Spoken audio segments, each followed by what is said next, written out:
se enlaza. Regiones conectadas a través de un dial.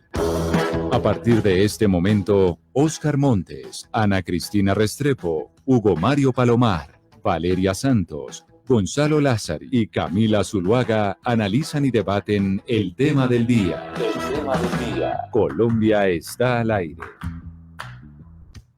A las 12 del día, 17 minutos. Seguimos conectados aquí con ustedes. Gracias por estar en Mañanas Blue cuando Colombia está al aire. Un saludo muy especial a nuestros televidentes en Noticias Caracol Ahora, el primer canal digital de noticias en Colombia. Hoy vamos a hablar de una crisis migratoria que estamos teniendo en estos momentos en nuestro territorio, específicamente en Necoclí. Y no le hemos puesto mucha atención, pero ahí hay casi 10,000 migrantes que quieren llegar a Estados Unidos. Migrantes que llegan principalmente de África y por eso, Eduardo, frente a esta crisis migratoria, que Necoclí tiene aproximadamente 20,000 habitantes y tiene en estos momentos 10,000 personas más que son migrantes que están esperando pasar para Panamá, coger Centroamérica y poder llegar a Estados Unidos. Hay toda una situación de que pueden colapsar los servicios públicos de Necoclí por cuenta de esta avalancha de migrantes. ¿Qué ha dicho Migración Colombia en estos momentos? Pues mire, Migración Colombia ha estado en desarrollo una reunión con varios integrantes de gobiernos vecinos, porque evidentemente esto es un tema regional, ya digamos se supera lo que está pasando solamente aquí en Colombia. Hay varios anuncios, uno de ellos se va a crear una oficina permanente de migración en el municipio de Necoclí, en Antioquia, para que se pueda reforzar allí el control por parte de la fuerza pública. También se están entregando detalles de las características que tienen estos migrantes. Dice Migración Colombia que el 95% de los 10,000 que están allí en Necoclí son migrantes de Haití. Y ellos, dice Migración Colombia, a diferencia de los de Cuba o África, vienen con familia y vienen con mujeres, con niños, y su situación evidentemente es mucho más complicada. Se han identificado 9 rutas de tránsito. Ingresan por La Guajira, llegando desde Venezuela, la frontera en Leticia con los otros países, es decir, provenientes de Brasil, Perú, Ecuador, también en el sur de Colombia por Ipiales, y todos ellos terminan en el Urabá, intentando llegar vía marítima a Panamá, y después consiguiendo finalmente el sueño americano, que al final eso es lo que ellos buscan a través de la guianza de estas personas llamadas coyotes. Lo que se pretende es que efectivamente ellos puedan llegar a los Estados Unidos. Se han identificado 25,000 migrantes irregulares en todo el país durante este año, frente a los 4,000 que se habían reportado en 2020. Es decir, esta cifra que nos está dando Migración Colombia, Camila, nos deja ver que el tema está absolutamente disparado, el tema de la migración ilegal. Y todo esto en Necoclí, en un municipio de 20,000 habitantes. Usted dice que Migración estaba reunido con autoridades de otros países, y una de esas autoridades de otros países tiene que ver con Panamá, porque los migrantes están esperando entrar a Centroamérica, y para entrar a Centroamérica y poder llegar a Estados Unidos tienen que hacerlo a través del Istmo. Y por eso está con nosotros Isbeth Kiel, que es la directora de Política Exterior del Ministerio de Relaciones Exteriores de Panamá. Señora Kiel, bienvenida. Muchas gracias por acompañarnos hoy aquí en Mañanas Blue. Muchísimas gracias, Camila. Un saludo a Panamá. Señora Kiel, ¿cuál es la posición de Panamá frente a esta situación que se está viviendo en estos momentos ahí en Necoclí, en donde están 10,000 migrantes aproximadamente esperando a pasar a Panamá? Porque lo que quieren hacer estos migrantes es coger para Panamá, subir por todo Centroamérica y llegar a Estados Unidos. La política que está aplicando su país en este sentido frente a esta situación crítica y social que se está viviendo, ¿es cuál? Primero que nada, debo decir que estamos creando ver la positiva. No, yo tengo que mejorar la comunicación con la señora Kiel, porque algo está pasando con su internet y con la comunicación, porque la oigo entrecortada, Ana Cristina. Pero es importante pues contarle a los oyentes que ahí entrando a Panamá está el tapón del Darién, que entre Colombia y Panamá no es que haya una carretera en donde usted se puede ir tranquilo para llegar a Centroamérica, y tenemos el tapón de la selva del Darién, que es muy duro para los migrantes que quieren pasar hacia allá, poderla transitar. O sea, esto no es que sea un camino de rosas lo que tienen que hacer todos estos migrantes que lo que están buscando es el sueño americano de llegar a Estados Unidos. Camila, es que es un lugar tan complicado que inclusive ahí es donde se corta la carretera panamericana, en el sitio de Colombia que se llama Lomas Aisladas y Yavisa en Panamá, ahí es donde se corta en ese pedazo, porque el Tapón de Darién es un lugar selvático, completamente selvático, donde la fauna es peligrosísima, hay serpientes, hay jaguares, la plaga es impresionante, y desde épocas de la conquista, pues acuérdese la legendaria Santa María la Antigua del Darién, que apenas en los 60 encontraron algunos restos de esa ciudad que fue la capital de Castilla de Oro y que vino en decadencia cuando pasó a ser la capital en Panamá, cuando se pasó la capital de Castilla de Oro a Panamá. Y esa es una ciudad que quedó como una leyenda precisamente porque se la tragó la selva. Cuando llegó Pedro Arias Dávila, pues se la tragó la selva y está perdida. Entonces es uno de los sitios más complicados, Camila, por eso hay estos puntos de como Necoclí, que uno dice, ¿por qué llegan ahí y por qué no pasan por la frontera? Porque es que el Tapón del Darién es un lugar supremamente complicado, selvático, con ríos, fauna, que es casi imposible de cruzar. Ahora vamos a ver si retomamos y tenemos mejor calidad de la comunicación con la señora Kiel, la directora de Política Exterior del Ministerio de Relaciones Exteriores de Panamá. Señora Kiel, entonces yo le preguntaba cuál es la posición de Panamá frente a esta situación que se está viviendo con casi 10.000 migrantes que quieren ingresar a su país y que hoy están pues agrupados en Necoclí. Gracias, Camila. Mira, realmente nos complace poder compartir con ustedes la visión de Panamá que hemos venido planteando ya hace algunos meses. La situación en Necoclí, digamos que es lo que estamos viendo en este momento, pero realmente en lo que va del 2021 han transitado por Panamá 45.700 migrantes. Es decir, estamos hablando de una situación coyuntural en este instante, pero Panamá ha venido levantando las alertas respecto a la necesidad de darle una atención y un enfoque integral a la atención de esta población. Como señalaba quien me antecedió la palabra, trajo a la atención de ustedes algunos números que yo me voy a permitir también plantear alrededor de ellos. La preocupación que tiene Colombia es en torno a que Necoclí es una población de 20.000 habitantes. Sin embargo, debo decirles que la población panameña, o la primera población donde llegan estos migrantes, es una población de menos de 500 personas. Y en esta población de menos de 500 personas, Panamá ha habilitado todos sus recursos, las instituciones del Estado, en función de la atención sanitaria y de seguridad de estos migrantes que vienen cruzando la frontera.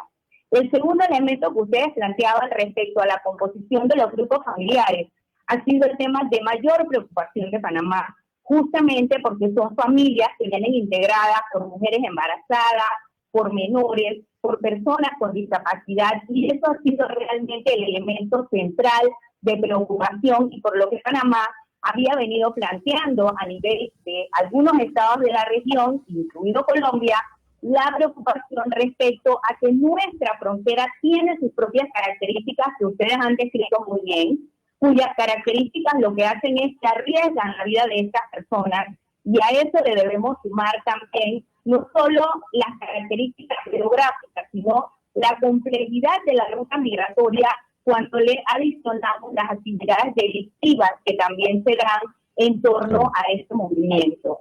Entonces, en este escenario tan complejo, Panamá había venido levantando la voz de alerta precisamente porque cuando hablamos de indicadores entre ambos países y nuestra frontera común, definitivamente que hay grandes distancias. Estamos hablando de un país de 4.3 millones de habitantes aproximadamente versus 50.3 millones de habitantes en Colombia. Es decir, que cuando pasa por Colombia 10.000 migrantes, posiblemente no sea tan visible como ocurriría o ocurre justamente en Panamá. Y a eso le adicionamos toda la característica que les compartía respecto de la frontera. ¿Qué ha planteado Directora, la canciller Erika Moines respecto a esta situación? Justamente la necesidad de abordar el tema en una óptica regional, que todos los estados involucrados en esta ruta de tránsito podamos identificar o evaluar cuáles son las mejores soluciones y garantizar de alguna manera un paso seguro para estos migrantes. Nosotros mañana nos vamos a encontrar justamente con la canciller Marta Lucía Ramírez, pero el 9 de abril pasado, Panamá, la canciller Erika Moines tuvo una reunión con la canciller Claudia Blum, cuando nosotros levantamos en aquel momento la preocupación de Panamá respecto al crecimiento exponencial del flujo de migrantes a través de nuestras fronteras. Claro. Con ello decirles que esa reunión nos llevó a la firma del acuerdo que tuvimos entre autoridades migratorias el 30 de abril, pero hay que decirlo, el acuerdo realmente aún es insuficiente. La única manera de tener un flujo de migrantes controlado y vigilado es a partir de la información que Colombia nos pueda ofrecer, con información específica sobre composición de grupos de migrantes, sobre el momento en que empiezan a transitar el territorio colombiano, y de esa manera, de alguna forma, Panamá puede preparar su infraestructura o puede preparar cuál es la mejor logística para darle atención a estos migrantes. Pero directora, hay algo que me llama la atención, y es que a veces uno escucha a Panamá diciendo, oigan, no me dejen sola en esta situación. O sea, Costa Rica me cierra las fronteras, tengo un problema con Colombia, y de alguna u otra manera Panamá ha pedido casi que una reunión o auxilio a toda la región, porque es una cadena desde Guatemala, Nicaragua, Costa Rica, Panamá y Colombia. La pregunta es, a nivel diplomático, ¿qué dicen los países de Centroamérica? ¿También están abiertos a una reunión en conjunta para solucionar el problema, o ellos dicen, ese problema no es mío, ustedes resuélvanlo allá abajo?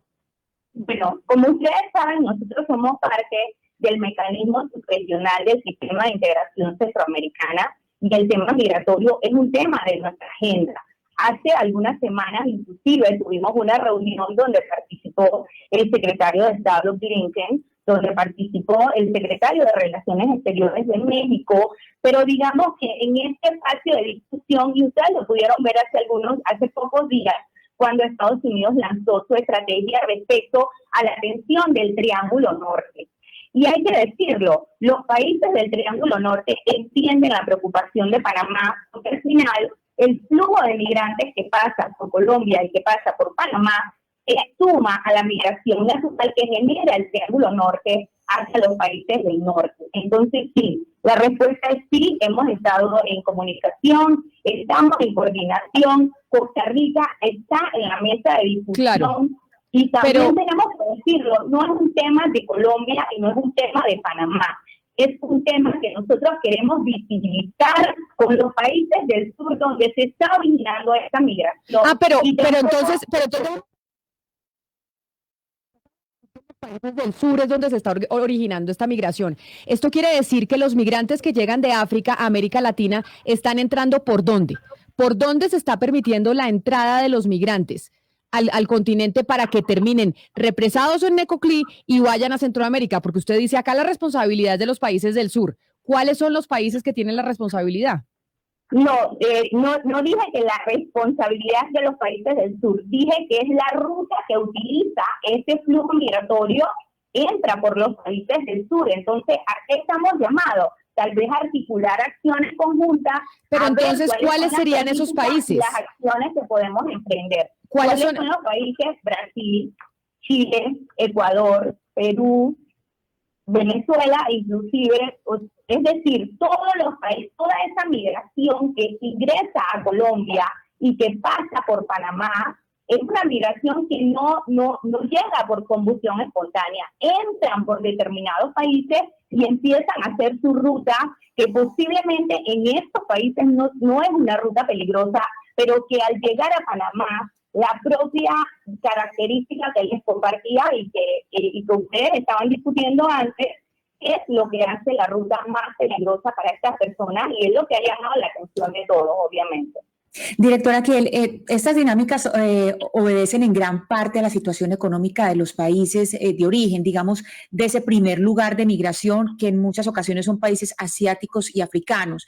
Y ya estos otros países, el que usted menciona como Chile, como Brasil, son estaciones dentro de esa migración, siguen su camino. Le quiero preguntar por ese diálogo fluido, digamos, entre estos países, ¿qué tipo de diálogo sostienen ustedes, digamos, para prevenir un poco o para predecir cuándo esas olas migratorias van a tener ciertos picos? Bueno, la movilidad humana es histórica y ha estado, está y va a seguir estando. El propósito de nuestro llamado realmente es articularnos.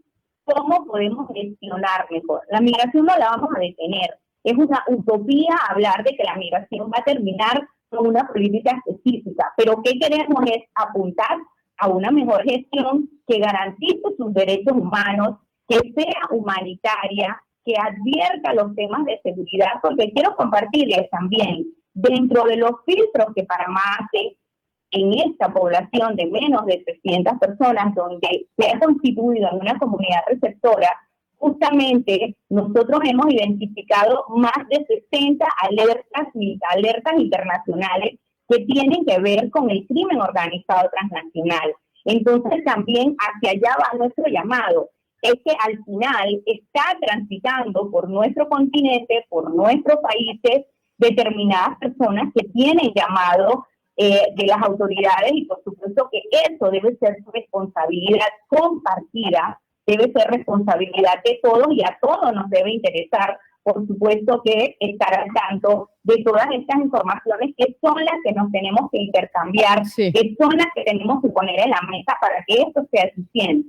Señora Kiel, permítame porque me voy a ir para Necoclí, en esa parte de Colombia, en ese municipio en donde están represados pues estos migrantes que quieren seguir su camino por Centroamérica. Allá está Nilson Díaz, que es líder social en Necoclí y muy amablemente nos está atendiendo en estos momentos para contarnos un poco el panorama de lo que se vive en este instante en Necoclí. Don Nilson, buenos días, bienvenido, gracias por atendernos y por intentar ser nuestros ojos allá en Necoclí.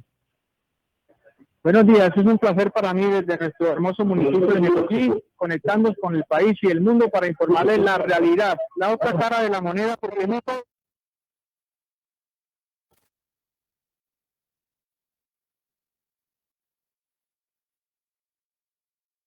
¿Cuántos migrantes en estos momentos están allá en Necoclí y cómo es el panorama que se vive de estar recibiendo casi 10.000 personas en estos momentos en ese municipio, doblando la población? Bueno, mira, de ahí partimos con las realidades. Hace varios meses, desde que en Colombia las restricciones, el confinamiento por el tema de la pandemia, se abre la parte del transporte, estas personas estarían quizás represadas en otros países como Haití, Brasil, etcétera. Cuando las situaciones sociales y económicas ya cambian, ellos empiezan a entrar a Colombia, pero entran a Colombia de una manera abierta. Hay pocos controles, llegan a Necoclí, que es un municipio fronterizo con Panamá porque limita con el Mar Caribe, el Golfo de Urabá. Entonces, hace varios meses ellos han venido llegando acá al territorio. Hay una información real y es que ellos no doblan la población de Necoclí. Necoclí es un municipio de cerca de 80.000 habitantes, donde cerca de 15.000 están en el área urbana, en la cabecera municipal. Entonces, ellos han venido llegando de una manera abundante. Llegan en buses, llegan de a 800, de a 1.000 personas más o menos de promedio diario. Acá en Necoclí, gracias a Dios, que es un municipio hospitalario, solidario. La capacidad hotelera quizás no es suficiente, pero no solo porque todos ellos se quedan en hoteles, porque hay diferentes niveles socioeconómicos en ellos también. Hay quienes tienen la capacidad para quedarse en hoteles y otros llegaron a un pueblo que abrió las puertas de sus casas. La población de Necoclí, los hostales, las viviendas, los hogares, abrieron las puertas para ellos, porque ellos no tienen la capacidad quizás alguno de pagar hotel y pagar restaurante por aparte, entonces ellos prefieren... Pero don Nilson, principal, venga, yo le pregunto, porque usted dice, bueno, acá llegaron, en Necoclí los recibimos con las puertas abiertas, se están quedando algunos en los hoteles, los que tienen capacidad económica, pero principalmente la población migrante viene ¿de dónde? La gran mayoría viene de Haití, vienen de Haití, pero también hay cubanos, también hay asiáticos, pero la gran mayoría sí es cierta que vienen de Haití, la gran mayoría son de Haití. ¿Y unos se quedan en hoteles. Usted dice que entran muy fácilmente a territorio colombiano porque no hay ningún tipo de control. De lo que usted ha podido hablar con aquellos que están en ese territorio, ¿cuál es la ruta? Es decir, ¿cómo es el viaje y cuál es el plan que tienen para llegar a Estados Unidos? Bueno, el plan de ellos es que llegan a Colombia por Ecuador, por eso allá por Anillo, pero entran y llegan directo a Medellín, y Medellín ahí flota directamente a Necoclí, se vienen en buses, se vienen en taxi, de diferentes maneras llegan a Necoclí, los dejan cerca a la cabecera urbana, ellos llegan a Necoclí, aquí el plan que ellos traen es quedarse 1 o 2, 3 días, 4 días máximo, y así coger la ruta que hay legalmente una empresa formada de transporte fluvial y marítimo que los lleva a Capurganá. De Capurganá ya es Chocó, y ahí cogen a Candí y de ahí se dirigen a la selva del Darién. Ellos aquí en Necoclí están en un paraíso, porque ellos aquí andan libremente por la calle, en los supermercados, en moto, en bicicleta, aquí nadie los atraca, aquí no los roban, ellos cambian sus dólares en la calle, nadie se los va a arrebatar de las manos. Aquí están en la gloria. A lo que ellos se enfrentan es lo doloroso, es los 7 días en la selva en el tapón del Darién, y muchos de ellos no saben a lo que se van a enfrentar, porque los procesos que no me quiero profundizar en eso de cómo llegan acá, quiénes los traen, quiénes los orientan, en fin, quizás. Don Nilson. También soy enfermero y ejerzo en el hospital local de acá. Yo atiendo a niños ahora mismo con diarrea, con problemas respiratorios, mujeres embarazadas que se van a enfrentar a 7 días en promedio en el tapón del Darién, en una selva, duermen ahí, hay ríos, hay cañadas, ya sé todo lo que es una selva virgen. Entonces, esa es la ruta, de ahí de la selva del Darién pasan a Panamá y ahí siguen su tránsito. En Panamá se quedan unos días, siguen a México, etcétera, etcétera, y el destino de ellos final es Estados Unidos. Óigame, don Nilson, usted ha hablado mucho de ese tapón de la selva del Darién, pero yo quisiera saber si también hay un peligro al cruzar por barco, por bote o por el agua, por el mar. Porque muchas veces alrededor de estas situaciones se dan algunos negocios que no son muy responsables al transportar a las personas. Y yo quisiera saber si eso está pasando en Necoclí en este momento con esta cantidad de migrantes que estamos viendo. Bueno, mire, vea, ellos, algunos, cuando llegan a Capurganá, que ya es Sacandí, es Chocó, algunos que tienen la capacidad, es la información, la versión que tenemos, los que tienen la capacidad económica pueden contratar lancha y se van por el mar a llegar cerca a Panamá, o sea, un día antes. Los que no tienen esa capacidad son los que se van por la selva, que son 7 días. Los que la tienen, repito, se van en embarcaciones por el mar y llegan solo un día antes de llegar a territorio panameño.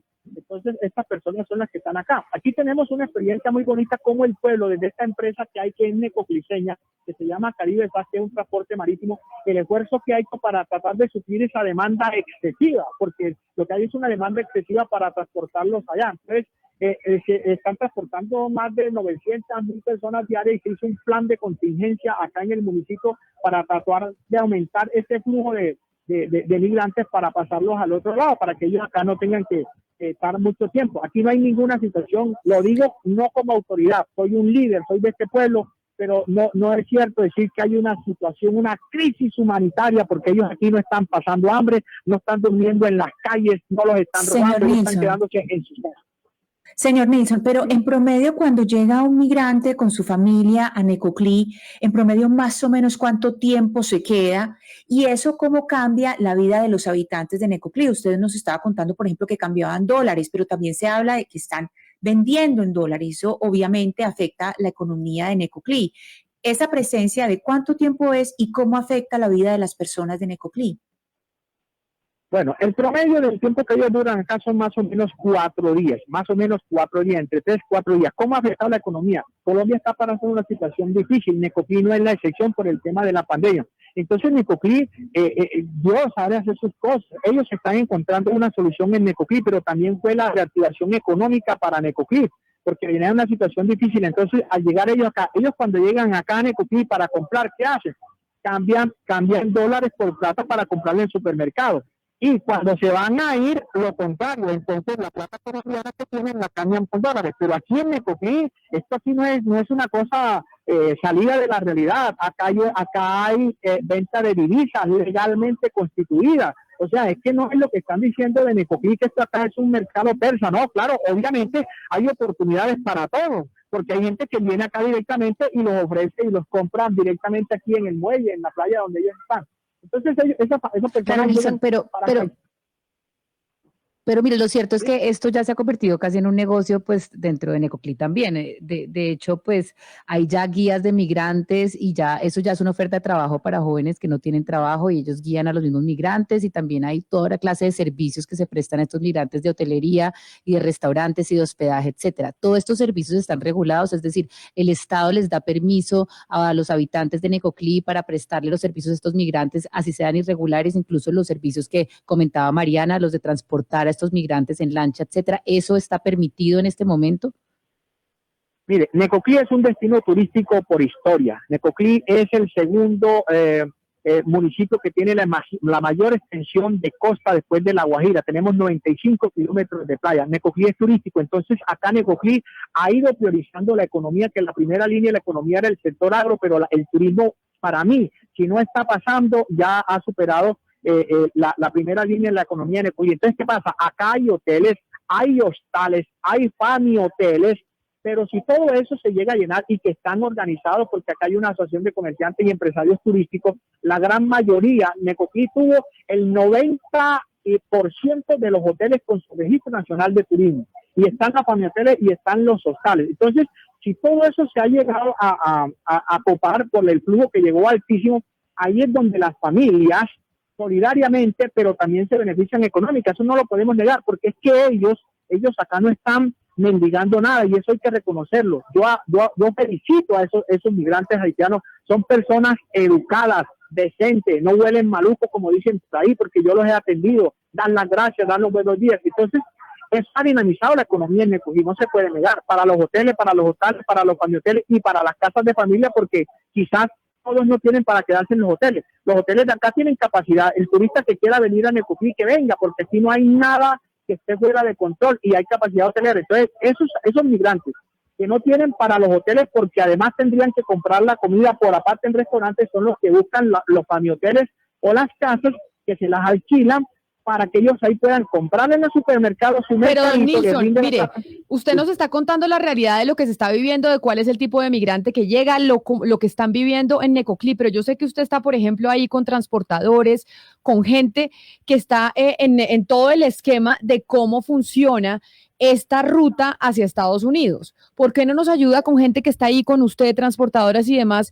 para que nos expliquen? Es decir, cómo llegan desde Haití y desde Haití se bajan a Ecuador y de Ecuador se suben a Medellín y de Medellín se van a Necoclí en bus. ¿Por qué bajan hasta Ecuador? Es decir, ¿por qué esa es la ruta y quién les organiza toda esta travesía para llegar a Estados Unidos?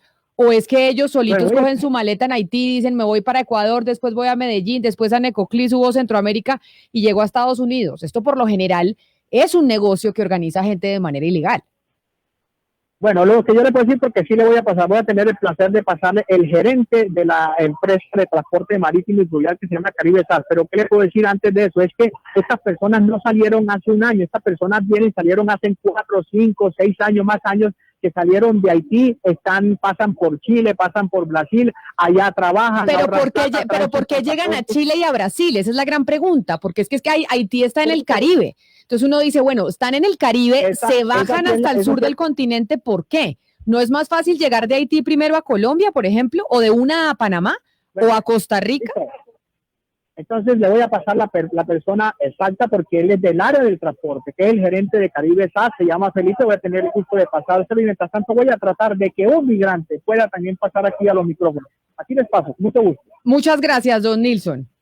Gerente, bienvenido. Vamos a ver. Muy buenas tardes. Muy buenas tardes, gerente. Buenas tardes. ¿Me regala su nombre? Andrés Felipe Vargas, gerente de Transporte Marítimo del Caribe. Pues, señor Vargas, explíquenos eso, porque uno dice, bueno, estos migrantes vienen haciendo esta travesía desde hace años, según lo que nos dice don Nilson, salen desde Haití y van a Chile, después a Ecuador, después llegan a Colombia. Claro, bueno, le voy a responder esa pregunta. A ver. Realmente ellos en este momento no están viniendo de Haití. Todos recordamos que en el año, si no estoy mal, 2010-2011 hubo el terremoto de Haití, ¿cierto? Cuando hubo ese terremoto,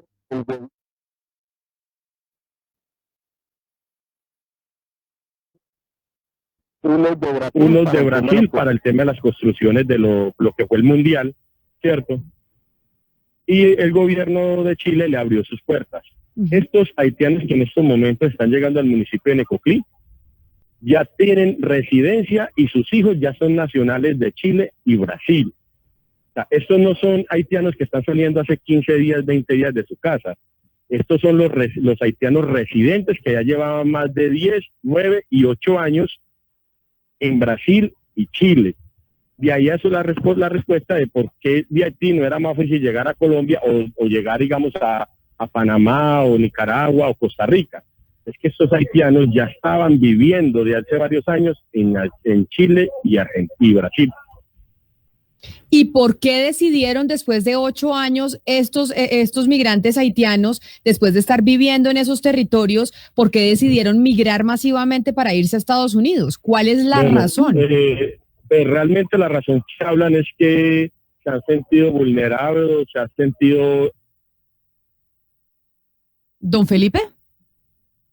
Don Felipe, se me fue la comunicación con un mejor futuro, eso es lo que afirman. No, es que acá le cerraron el micrófono un momentito. ¿Qué es lo que le dicen a usted los migrantes haitianos de por qué deciden irse de Chile, irse de Brasil para irse a Estados Unidos? Lo que afirman, ¿sí me escucha? Lo que afirman ellos es que ya en esos países no están siendo bien tratados y que sienten que las oportunidades se le acabaron, entonces buscan un mejor futuro. Don Felipe, entonces, ok, está este grupo de migrantes que son de Haití, pero vivieron en Brasil y Chile varios años y ahora están yéndose porque no se sintieron bien en estos países. Pero también hay otro grupo de migrantes que vienen del África. Háblenos de ellos, por favor. Sí, por ejemplo, te hablo del caso específico de Cuba, los cubanos. La mayoría de cubanos que le he hecho esa pregunta me dicen que ellos entran por Guayana, creo que es el país que se llama, o Surán, Guayana. Por Guyana, sí, por la Guyana francesa. Por Guyana, que no les exige visado y ellos entran como turistas. Al entrar allá, a ese país que no les exige visado, empiezan un recorrido por Guyana, Brasil, y de ahí hacen el cruce a Bolivia, si no estoy mal, y ahí vuelven a Perú, Ecuador, y seguidamente el camino que ya ustedes conocen. Pero yo quiero un poco entender y volver al tema de cómo se están prestando estos servicios a estos migrantes en Ecoclip, porque, bueno, uno entiende que los servicios de restaurante y eso, etcétera, un segundo, ya están legalizados, pero yo quiero preguntarle por esos guías de los migrantes, porque los guías de los migrantes podrían estar cometiendo un delito, que es tráfico de migrantes. ¿Cómo funciona eso? Exacto, bueno. Te cuento, nosotros como empresa estamos legalmente constituidos, venimos con apoyo, con presencia y seguimiento de migración.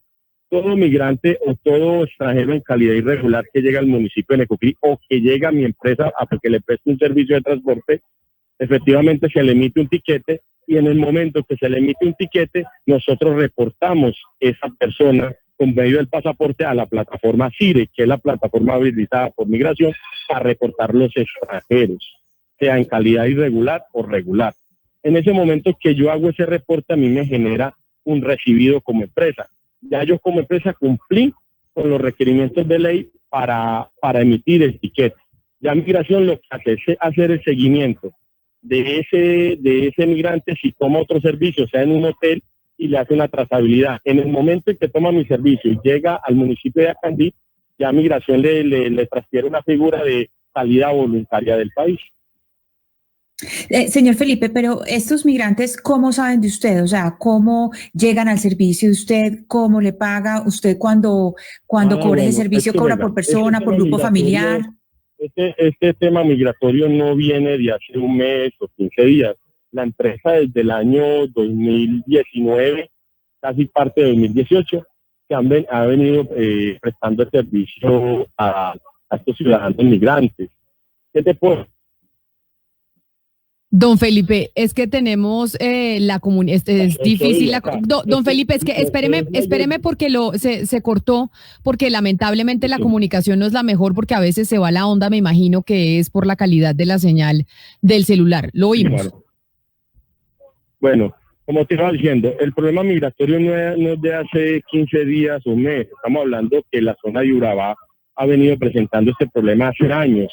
La empresa desde el 2019 que se dio a la tarea o empezó a prestarle servicio a los migrantes que presentaban salvoconducto o que presentaban algún requerimiento por DIMAR para poder para poder evacuar el personal, pues ha cumplido con los requerimientos de ley. Entonces, como te digo, esto no es un problema de hace 15 días o hace un año. Estamos hace más de 3 años transportando a los inmigrantes, tanto por el municipio de Necoclí como por Turbo, y ya ellos lo hacen de una manera recurrente. Pero lo mire, que pasa señor es que Arias, hace 3 meses atrás, lo que se presentaba de migrantes en un mes eran 200, 150, hay veces ni se presentaban. No sé qué ha pasado, porque realmente la autoridad no nos ha informado por qué esa llegada tan elevada de migrantes y por qué se ha dado ese éxodo de una manera tan sobre eso quiero preguntarle, masiva. señor Arias, porque es que el señor Díaz, con el que estábamos hablando anteriormente, que es el líder de la comunidad allá en Necoclí, nos decía que diariamente más o menos se transportaban 900 personas en estos momentos. ¿Esa cifra es así? ¿Diariamente ustedes están transportando 900 personas? Un promedio de 900 personas. Pero ¿quiénes son? Mire, y normalmente se usa el término de coyote, porque pues aquí también hay un negocio ilegal, y yo no estoy diciendo esto que sea usted ni más faltaba, don Felipe, pero ¿quiénes son? ¿Quiénes están detrás de este negocio? ¿Quiénes son los que le venden el servicio a estos migrantes que se van a tener que meter a través del tapón del Darién en la selva más inhóspita, como ya hemos explicado, arriesgando sus vidas para seguir por todo Centroamérica hasta Estados Unidos? Bueno, aquí, esta economía entonces, ilegal, ¿quiénes están detrás? Bueno, así está claro esa situación. En esta dinámica digamos, de movimiento, de economía, surgen todo tipo de aprovechamientos para esta serie de personas. Te hablo del tipo de la parte particular mía. Somos una empresa que le presta un servicio a los migrantes, somos una empresa legalmente constituida, somos una empresa que todos los días que transportamos a algún extranjero, lo hacemos y lo reportamos en la plataforma CIRE.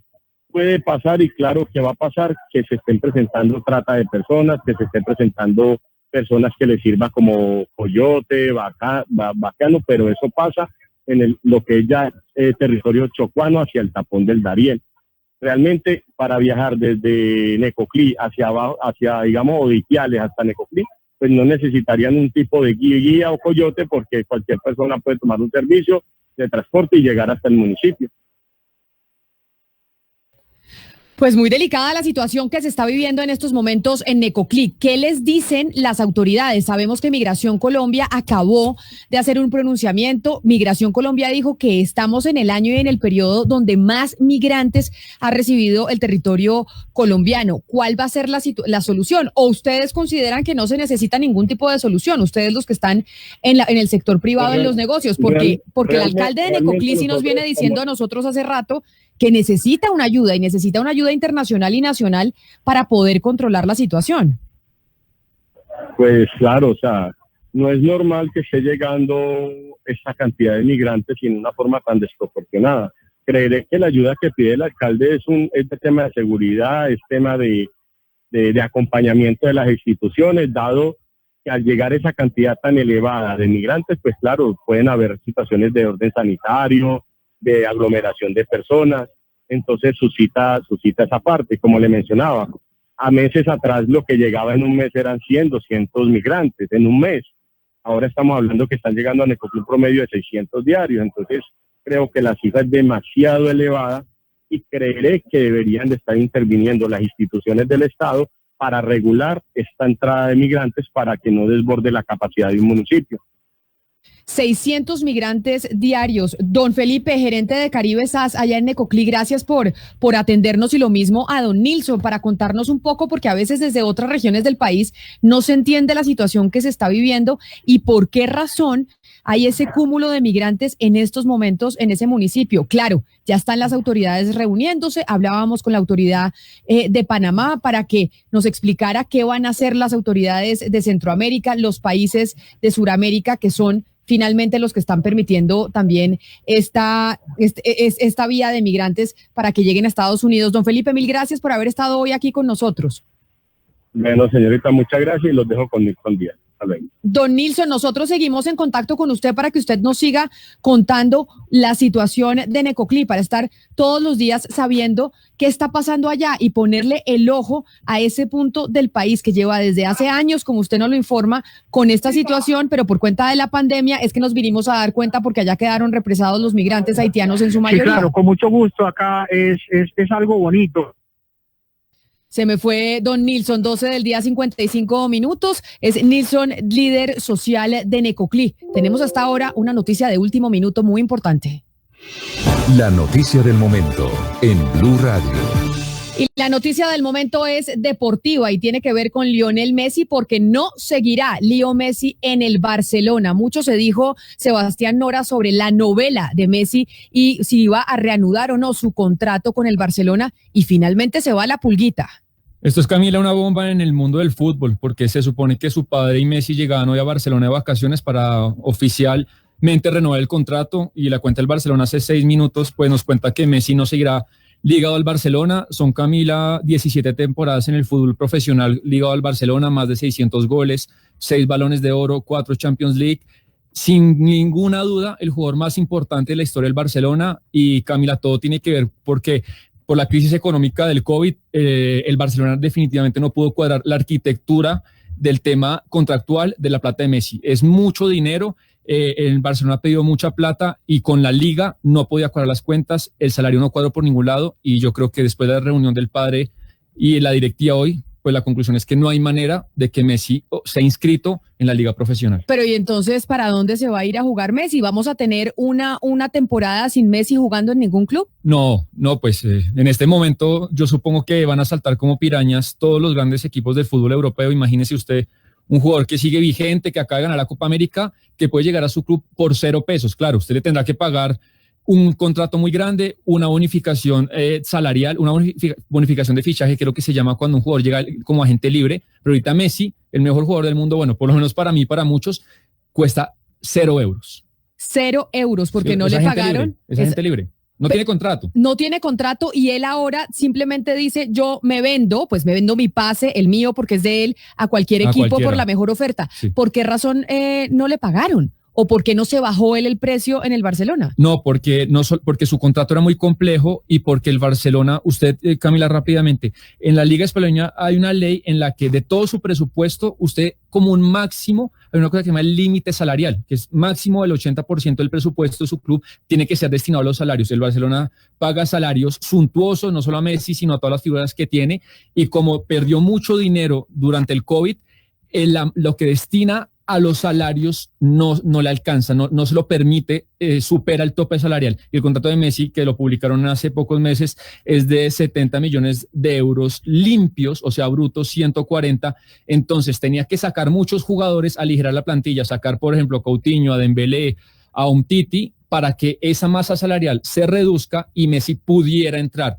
Muchos jugadores del Barcelona, porque están cómodos, no quisieron salir, la masa salarial no se puede reducir, y Messi pues no encaja en el Barcelona. Se acaba la era Messi en el Barça. Ahí surgió, ahí creyeron en él. Era un jugador de la cantera. Muchos están llorando como Sebastián, porque Messi, uno de los más grandes de la historia del fútbol, hoy no está más en el Barcelona, y así lo anunció ese club a través de su cuenta de Twitter. Y queremos irnos para Barcelona. Barcelona es espectacular y podríamos conocerlo en cualquier momento. Ya no vamos a ir al Camp Nou a ver jugar a Messi, pero podemos ir a ver jugar a otros, doña Tata. Por eso, claro, para irnos, ¿cómo hacemos para irnos para el Barcelona? Algunos que querían ver a Messi no irán allá, pero otros sí. No, pueden ir al museo que hay en el estadio, pueden ir a hacer todo el tour, a respirar Gaudí por